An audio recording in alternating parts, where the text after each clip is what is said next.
No mundo, são 12% de água doce. Do total captado dos mananciais hídricos existentes, 70% são usados para irrigar lavouras. Para algumas culturas, isso é essencial e determinados tipos de solos seriam praticamente improdutivos se não fossem irrigados. Como que você vai querer trabalhar com hortaliças sem fornecimento de água via irrigação, contando somente com a chuva? A mesma coisa talvez para fruteiras. Em regiões no semiárido nordestino, por exemplo, você tem regiões como o Vale do São Francisco, que se desenvolveu fortemente na produção de fruteiras, como a videira, manga, graças à irrigação. São regiões que talvez não conseguisse ter o nível de desenvolvimento que tem hoje se não tivesse irrigação por trás. Talvez grande parte, na realidade, do arroz que é produzido aqui no nosso país, no Brasil, vem do estado do Rio Grande do Sul e são os arrozes irrigados, né? Então não tem como se querer pensar também numa produção de arroz para fornecer a comida de cada dia do brasileiro sem passar pela irrigação. Isso é inevitável. De acordo com dados oficiais coletados pelo pesquisador, 16% da área cultivada no mundo são irrigadas. O plantio irrigado é responsável pela produção de 40% das fibras e alimentos consumidos pela população mundial.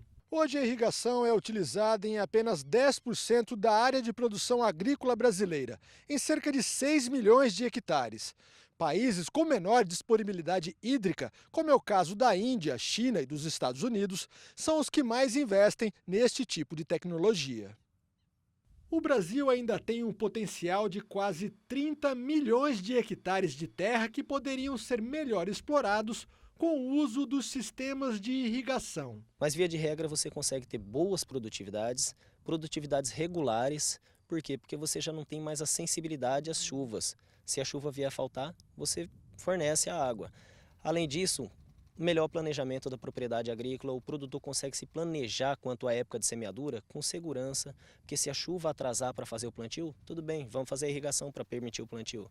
Quando a gente compara com outros países, por exemplo, países do Mediterrâneo, Espanha, Itália, o próprio Estados Unidos, os estados do Texas, Arizona, Califórnia, China, Índia, todos esses países têm disponibilidade hídrica menor que o Brasil, sentem muito mais a falta de chuvas, e, por outro lado, tem área irrigada muito maior que a do Brasil.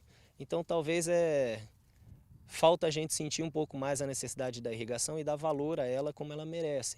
O especialista também afirma que a captação e o consumo na agricultura não causam qualquer dano ao meio ambiente, já que, segundo ele, 100% da água que irriga as plantações depois retornam à natureza. Que é a irrigação em sua essência?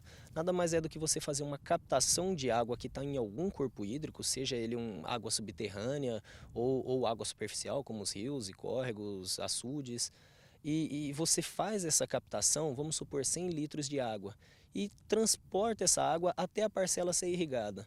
Quando você faz a irrigação, quando você aplica a água lá na cultura, essa água toma dois caminhos. Ela vai infiltrar no solo, ser absorvida pela planta e transpirada, ou vai ser diretamente evaporada pelo solo ou pela vegetação que ficou molhada. Então, aqueles 100 litros que foram captados vão voltar para a atmosfera da mesma forma, por transpiração ou por evaporação. Não existe degradação, não existe destruição da água. A água volta para a forma de vapor da água na atmosfera, vai condensar nas nuvens e vai chover de novo. É o ciclo hidrológico puro. O fato é que a gente tem que ter cuidado para a gestão dos recursos hídricos, porque a gente não pode permitir que muita captação seja feita e lá na frente, no seu curso hídrico natural, tem uma cidade que gostaria de ter acesso a essa água também. Então esse é um trabalho de gestão propriamente. A gente tem que ter instrumentos normativos eficientes o suficiente para permitir que a irrigação seja feita e mesmo assim tenha disponibilidade de água para os outros usos mais adiante no rio.